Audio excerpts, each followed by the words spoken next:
in član državnega preventivnega mehanizma, varuhinja človekovih pravic Vlasta Nussdorfer, namestnik varuhinje Ivan Šilih, tudi vodja državnega preventivnega mehanizma, in Robert Gačnik, specialist, član državnega preventivnega mehanizma in svetovalec varuha. Besedo predajam varuhinji in pozdravljeni na konferenci za medije, ki sledi izdaji letnega poročila varuha za leto 2016. Kot veste, smo se ob taki priliki srečali že 19. maja, ko je bilo izdano poročilo in istega dne tudi predano predsedniku Državnega zbora in predsedniku Republike, kasneje pa še predsedniku Vlade, in ta teden v četrtek ga bom predstavljala tudi ministrom Vlade. Drugič, zapored pa pripravljamo posebno konferenco tudi o poročilu državnega preventivnega mehanizma, kajti zdi se nam pomembno, da ti dve poročili, ki sta sicer skupaj celota, ne predstavljamo skupaj, ker bi šlo za prevelik zalogaj tudi za vas. Poročilo je izjemnega pomena in zato je prav, da je predstavljeno danes. Kot ste lahko slišali, z menoj so tako vodja državnega preventivnega mehanizma, namestnik Šilih, kot tudi svetovalca, manjka še ena svetovalka, ki je službeno odsotna, in predstavnik eden izmed nevladnih organizacij. Torej, naš naslov je bil 10 let proti mučenju in drugim oblikam grdega ravnanja. Leta 2006 je namreč začel veljati opcijski protokol konvencij proti mučenju in drugim krutim, nečloveškim ali poniževalnim kaznim ali ravnanjem. Torej, začeli smo se pri varuhu ukvarjati s tem, da vestno, natančno spremljamo, kako je v institucijah, kjer je ljudem odvzeta svoboda gibanja. Leta 2015 je pri varuhu prišlo do pomembne spremembe dela na področju državnega preventivnega mehanizma. Prej so seveda to področje obravnavali poleg ostalih pobud isti svetovalci, vendar kot rečeno so se ukvarjali tudi s pobudami varuha, splošnimi zadevami. Sedaj pa se ti trije svetovalci, seveda namestnik vodi njihovo delo, ukvarjajo izključno z državnim preventivnim mehanizmom. To smo ocenili kot zelo dobro. Ta nov način dela je pokazal, da lahko obiščejo veliko več prostorov, tudi seveda pripravijo dodatne dejavnosti in to se kaže že celo v številkah. V letu 2014 je bilo obiskov 39, prvo leto, ko smo spremenili način dela, v letu 2015 že 67 in lani kar 80. Torej, pred vami je 9. poročilo državnega preventivnega mehanizma za leto 2016. Želeli smo torej poleg tega prikazati tudi, in to v dveh poročilih zapored, kako se uresničujejo naša priporočila. In kot varuhinja sem zelo zadovoljna, kajti le nekaj manj kot 10% je popolnoma neuresničenih, večina uresničenih, nekatera pa delno. Poleg tega, da obiskujemo kraje odvzema prostosti, opravljamo seveda tudi kontrolne obiske, izvajamo še celo paleto drugih dejavnosti. Dajemo pripombe in predloge k zakonom, ki so v pripravi ali že veljajo in sicer prav z tega področja, v dvostranskih srečanjih z raznimi organi in institucijami, poudarjamo torej svoje priporočila in ugotovitve. Spodbujamo tudi različne druge dogodke, tako se lahko pohvalimo, da smo prav za dneve duševnega zdravja, ki so postajajo tradicionalni dani prav ni pomudo. Sodelujemo na številnih konferencah po svetu, svojim znanjem doprinesemo torej tudi lahko drugačen pogled na to področje. Zelo dejavni so kolegi državnega preventivnega mehanizma na srečanjih v tujini, ki jih je čedalje več.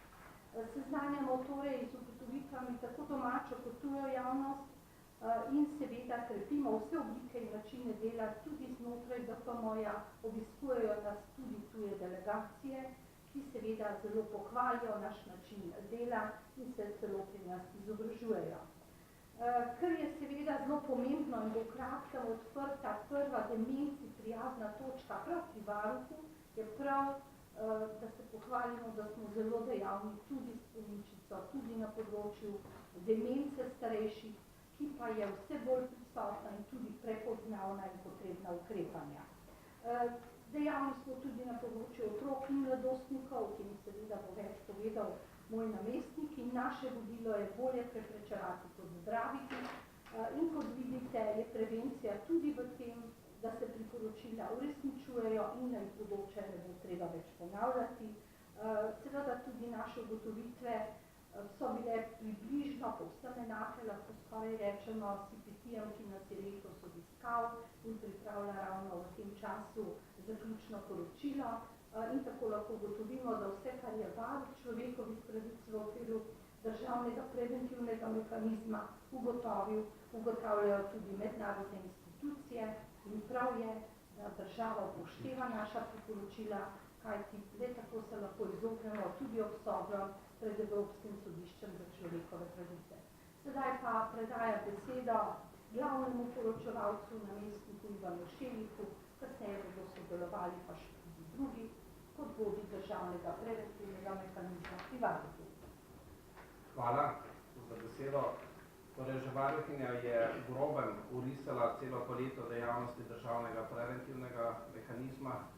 Sam se bom osredotočil na nekatere podrobnosti našega dela in pa na naša priporočila, ker 674 smo jih pripravili v lanskem letu, nekaj jih je tudi od teh v povzetku, ki je pred vami. Lani smo, kot rečeno, prvič načrtno sistematično analizirali uresničevanje naših priporočil, zato lahko sklepamo, da jih ustanove ali njim nadrejena ministrstva praviloma uresničujejo.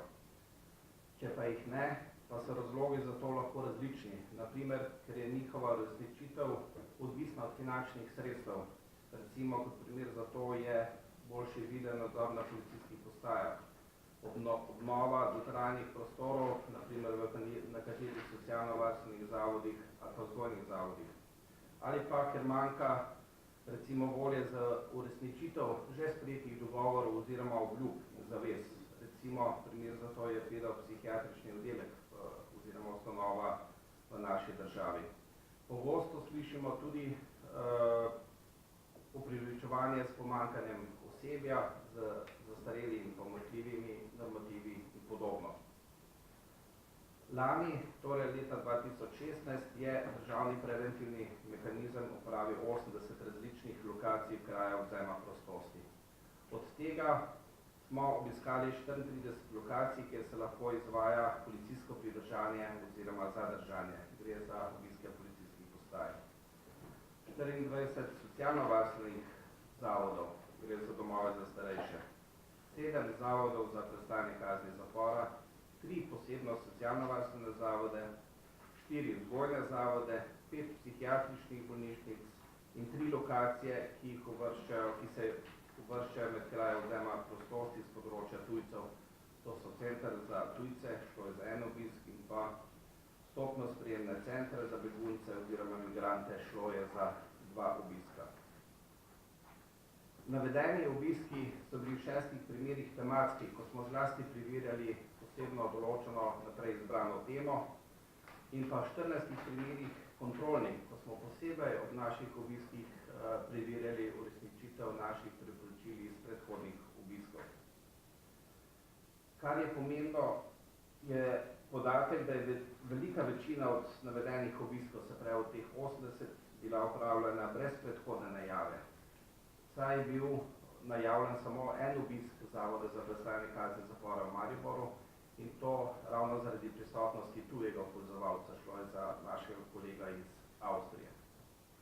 Sicer državni preventivni mehanizem ob obiskih preverja zlasti pravne podlage za sprejem oseb v določeno institucijo oziroma ustanovo, bivalne razmere, samo obravnavo osebe, ki je vzeta prostost.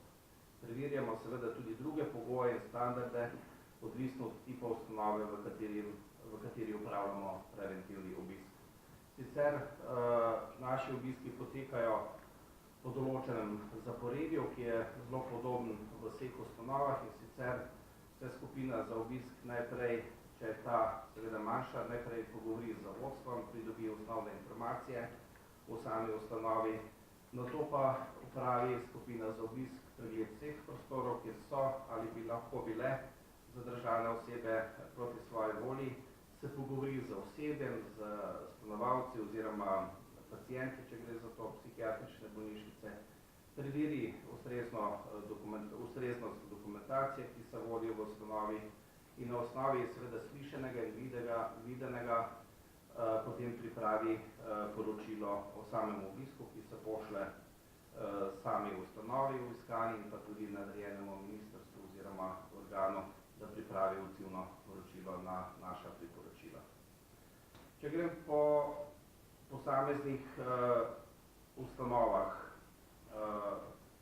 kot rečeno, smo obiskali 24 lokacij oziroma domov za starejše. Domovi za starejše so večino podanih priporočil, gre za 84 od 189 uresničili takoj. Veliko drugih je bilo sprejetih, a še ne uresničenih. Teh je recimo 59. Kar velja, oziroma je še posebej razveseljujoče, je to, da je bilo nesprejetih med vsemi priporočili samo 1,6% oziroma gre za 3 konkretna priporočila. Domovi so se praviloma tudi redno odzivali na naša priporočila in se večinoma strinjali z našim ugotovitvem oziroma s priporočili. Na katere pomanjkljivosti so odpravili takoj ob našem obisku oziroma po obisku oziroma so potem sporočili, da so ugotovljene nepravilnosti predvidene za izboljšavo.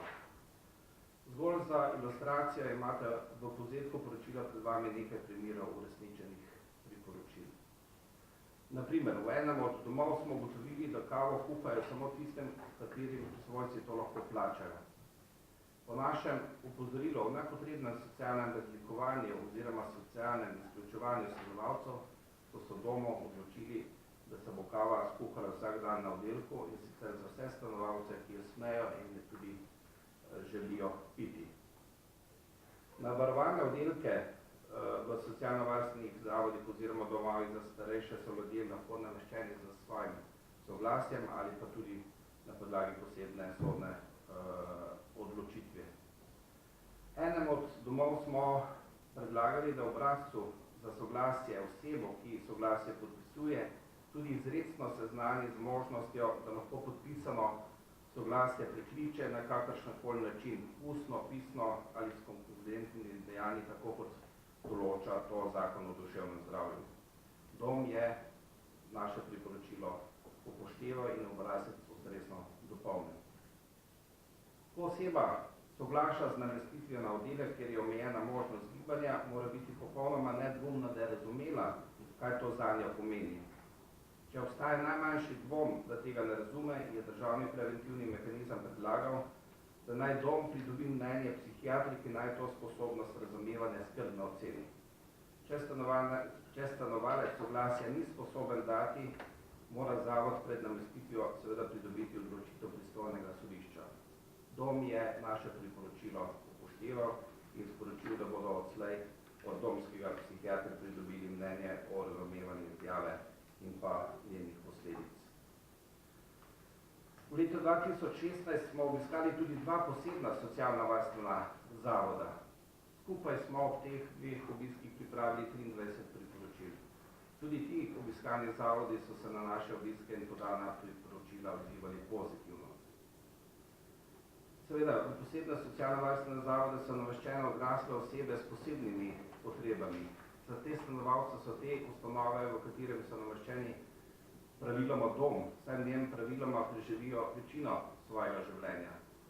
Zato so bivalne razmere še toliko pomembnejše opozorilo na njihovo morebitno neustreznost po pomembno poslanstvo državnega preventivnega mehanizma.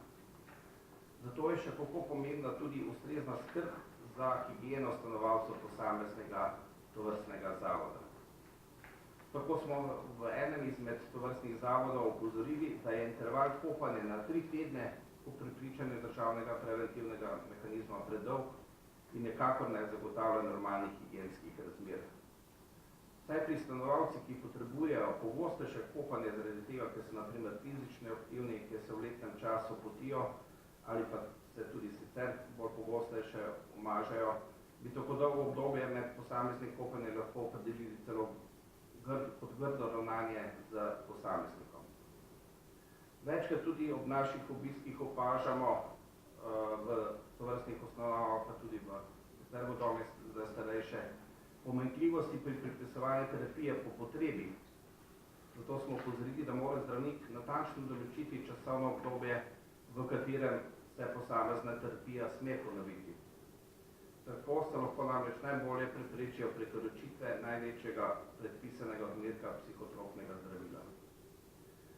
Priporočamo tudi, da v primeru, ko se stanovalce ovira za njihovo varnost ali varnost drugih, gre za uporabo tako imenovanih posebnih varovanih ukrepov iz Zakona o duševnem zdravju, da se to počne skladno s postopki, ki jih določa ta zakon. Druga priporočila iz teh obiskov se seveda lahko preberete oziroma vidite v poročilu. Psihiatrične bolnišnice. Lani smo jih obiskali 5. Tudi tu smo zadovoljni za realizacijo naših priporočil, kajti polovica priporočil od 660 so obiskane bolnišnice uresničile takoj, veliko drugih priporočil je bilo sprejetih, nesprejetih pa je bilo samo 7 oziroma 11% priporočil.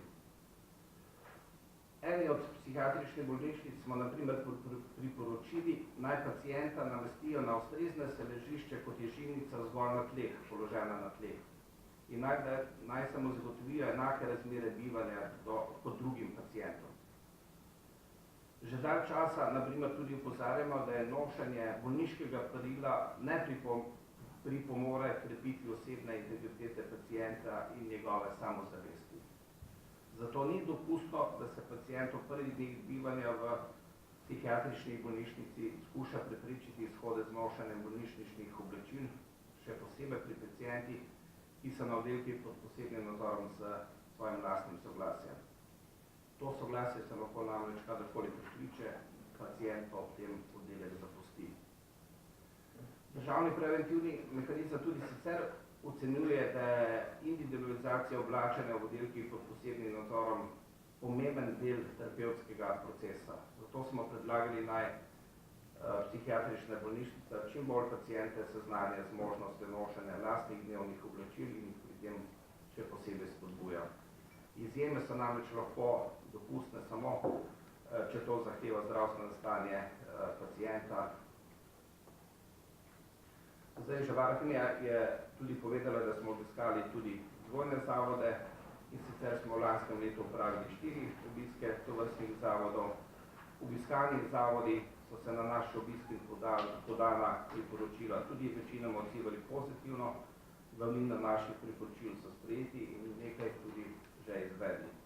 Na splošno ugotavljamo, da so v teh zavodih bivalne razmere iz leta slabšajo. Zavodi se lahko ukvarjajo le še z nujnimi vzdrževalnimi deli, dotrajana oprema se ne nadomešča pogosto. Pozdravljamo pa v naših obiskih široko paleto prostočasnih dejavnosti, ki zavodi nudijo otrokom in mladostnikom. Še posebej so pereči problemi otrok in mladostnikov s kombiniranimi motnjami, ki niso deležni ustrezne pedopsihiatrične obravnave in pomoči. Državni preventivni mehanizem na neustrezno obravnavo otrok in mladostnikov opozarja tudi v splošnem poročilu varuha za lansko leto. Zlasti menimo, da je dosedanja praksa namestitev otrok in mladostnikov med odrasle paciente nedopustna. Menimo, da je treba v najkrajšem možnem času najti ustrezno rešitev. Na ta problem sicer opozarja varuh že nekaj časa, vendar do dokončne rešitve oziroma poiskanja ustrezne rešitve še ni prišlo. Lani smo obiskali tudi 34 policijskih postaj. Ob tem smo podali 204 priporočil.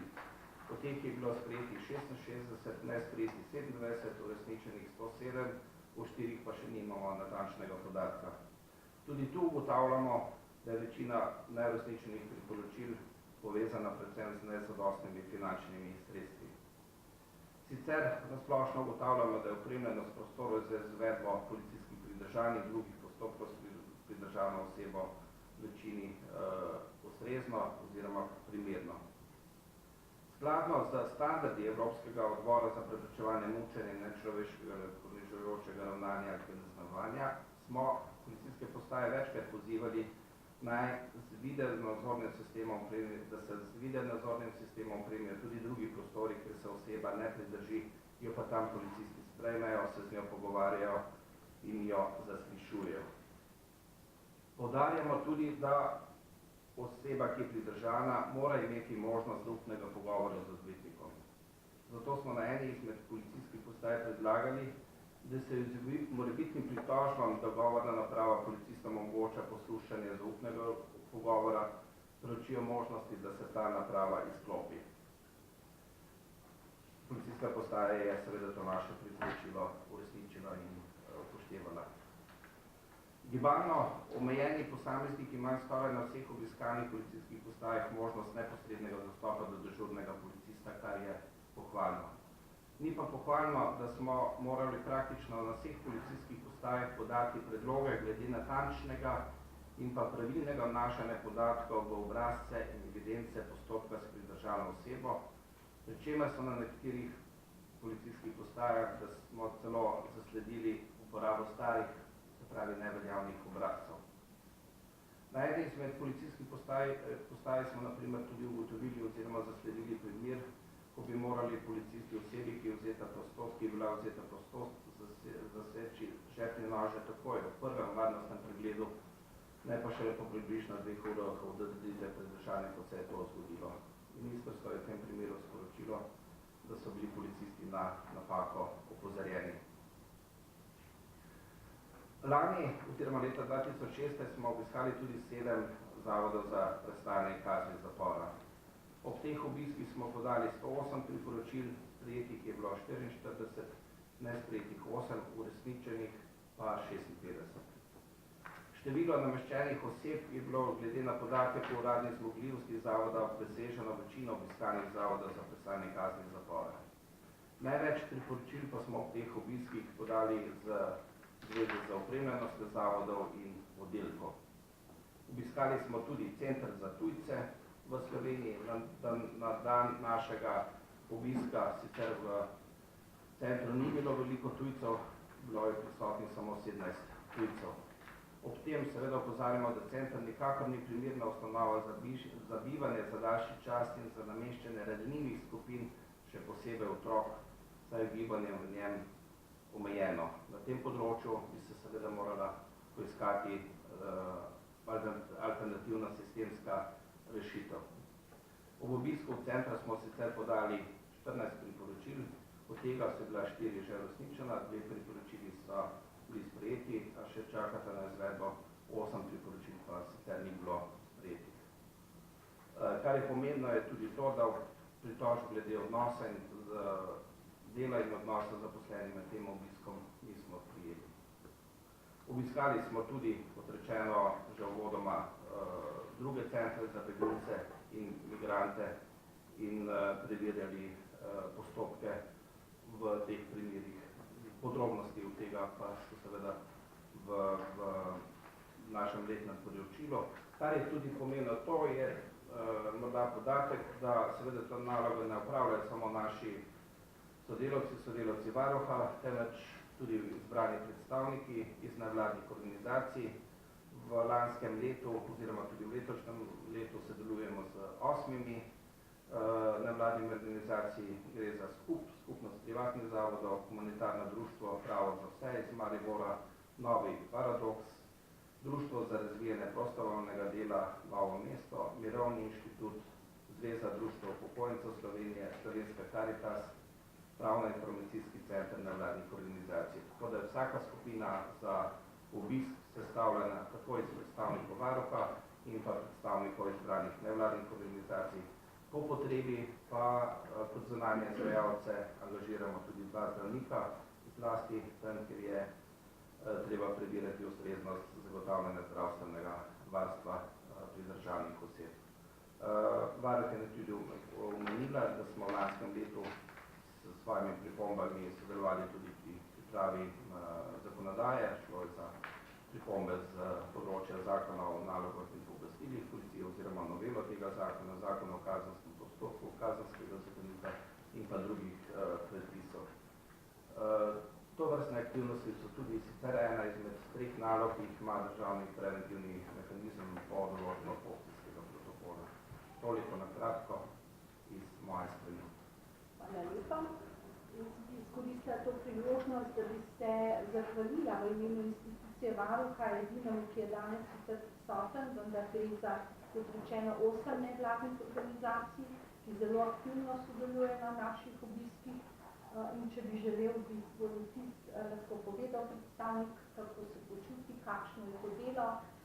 Bi pa dodala morda veliko obljubo vlade, da bomo septembra dobili končno po številnih priporočilih in tudi letih poseben pedopsihiatrični oddelek in da bodo otroci ločeni na psihiatriji od odraslih, za kar si vam dolgo prizadeva in smo veseli, če bo to res uresničeno. Ja, sodelujemo seveda tudi nevladniki. Sam vidim tu pravzaprav 2 največja doprinosa. En je mogoče malo bolj ta zunanji nadzor, ne, da ni samo državna inštitucija. Drug pa na nek način tudi na nek način lažje pristopamo mogoče. Še posebej zdaj, jaz seveda iz svoje perspektive lahko povem, sem sodeloval pri obiskih domov starejših, pa psihiatričnih bolnišnic, pa posebnih socialno-varstvenih zavodov in pomagalo je zelo seveda tudi izobraževanje, ker so bile združene spominčice nam pripravljene, da smo kako komunicirati recimo z demenco. In na nek način imam občutek, no, da se tudi ljudje, uporabniki teh zavodov, mogoče lažje navežejo na nas. Že danes spet imamo privilegij, smo lahko malo bolj neformalni in tako naprej. Tako da mislim, da je to neka dodana vrednost.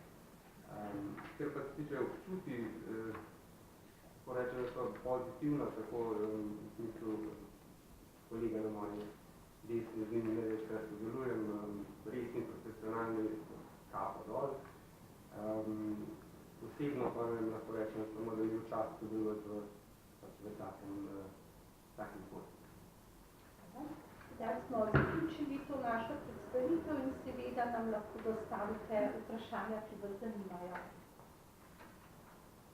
Urška Milerič, časopis Večer, tukaj iz statistike je razvidno, da največ v bistvu neuresničenih oziroma nesprejetih priporočil je pri centru za tujce in drugih centrih za begunce. Kako vi to razlagate? Seveda posebne analize neuresničenih oziroma celo nesprejetih priporočil do sedaj še nismo upravili, pa bi bila morda zanimiva. Zdaj, konkretno, ko gre pa za centre za tujce, so pa morda nekatera naša priporočila bila tudi taka, ki seže na malo daljši rok. Očitno bo potrebno še določen čas, določen razvoj, potem obravnave tujce tudi na teh priporočilih, ki smo jih podali, pa se bile zaenkrat še nesprejeta. Mi seveda pri tem ne vztrajamo, bomo pa ponovno v naših obiskih v tem centru in pa tudi seveda v drugih ustanovah, ki naša priporočila še niso bila sprejeta, na to posebej pozorni in pa morda potem prilagodili oziroma jih ponovili, če bo to potrebno. So pa to zelo različna in je treba iti res od priporočila do priporočila, da se vidi potem, ker so razlogi za to, kot rečeno, različni. So pa razvidni tudi izmed odziva, ki ga pripravljamo pri posameznem konkretnem priporočilu. Kakšno vprašanje? Vprašanje, katere trenja. Poleg centra za tujce, ki recimo tudi ustanova še najbolj šliko, ki je največji problem. Veliko stvari ste piskali, vi ste povedali, ampak kje recimo to, kaj najbolj skrbljujoče? Ja, malo tudi lahko odgovorim na to, malo tudi v povezavi sicer s problematiko, ki jo obravnava Varuh v okviru konkretnih pobud, ki jih prijemamo. Gre pa za nameščanje oseb prav v socialno-varstvene zavode z odločbami sodišč po zakonu o duševnem zdravju. Gre seveda tudi za vprašanje ustrezne obravnave oseb z demenco, vprašanje tudi ustreznosti zakona o duševnem zdravju. Tako kot veste, kljub odločbi Ustavnega sodišča in pa poteku roka za ki ga je dalo Ustavno sodišče, zato da se zakon o duševnem zdravju v tem delu ustrezno dopolni, ni bil še ustrezno noveliran, kljub temu, da je že teče, da že nekaj časa od poteka tega roka. Se pravi, nameščanje oseb v socialno-varstvene zavode, tudi vprašanje kapacitete in ustreznega sistema nameščanja, tudi preglednost prostih kapacitet oziroma obstoječih kapacitet na tem področju, tu je veliko problematike. Tudi sicer položaj še posebej prizadetih oziroma oseb z posebnimi potrebami.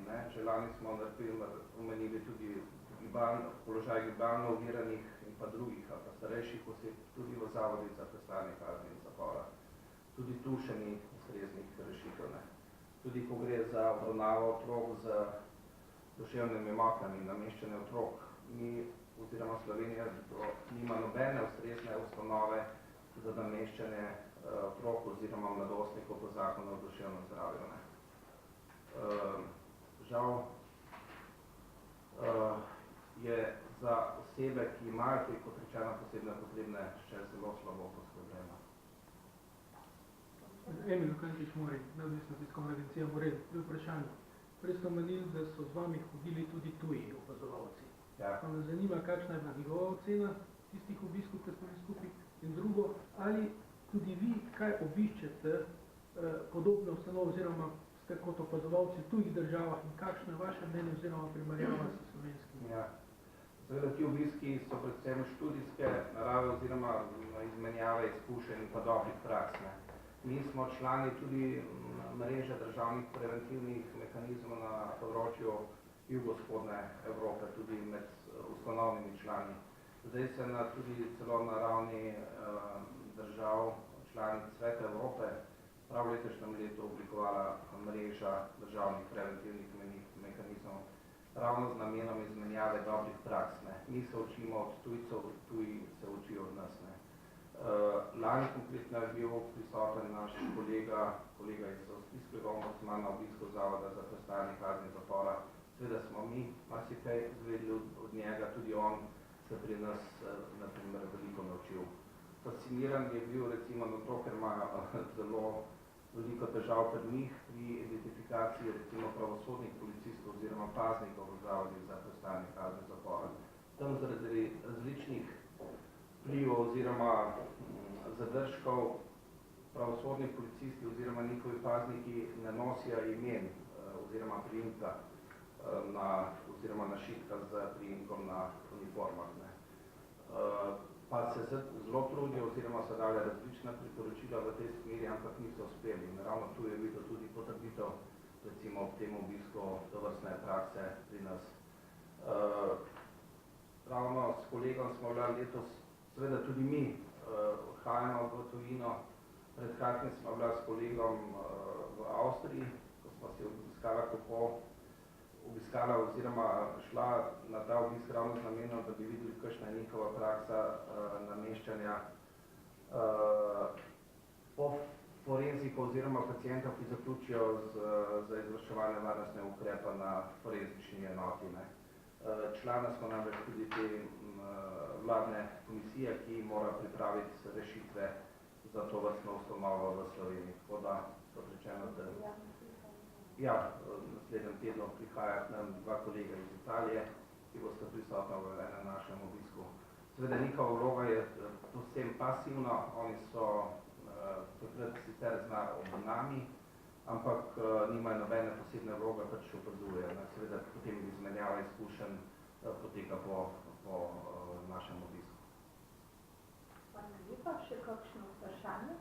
Gospa varuhinja, kot pa vaš optimizem, da bo septembra odprta oddelek za...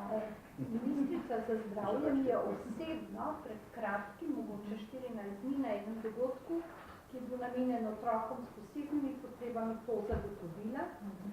In jaz resnično upam, da se bo to res septembra ali vsaj rečemo jeseni zgodilo. To bom poudarila tudi v četrtek, to svoje pričakovanje na vladi.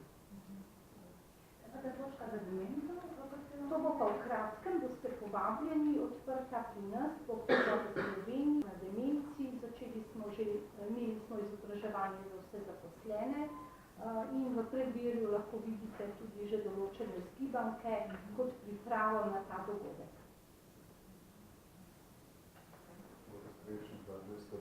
Katera od nesprejetih priporočil centrov institucije so najbolj problematični? Od nesprejetih bi mogel posebej pregledati, ampak nobeno tako, ki bi bilo posebej zaskrbljujočo, kajti če bi bilo posebej zaskrbljujočo, bi potem seveda nadaljevali z našim dialogom. Morda, če lahko omenil sem tudi že v svoji predstavitvi, je to, da se poišče sistemska rešitev, dolgotrajnejša, seveda, trenutno imamo še to kratkoročno, ko gre za nameščanje otrok po centru za tujce. Ker Center za tujce, kot veste, je zaprta ustanova in v nobenem primeru noben otrok ne bi smel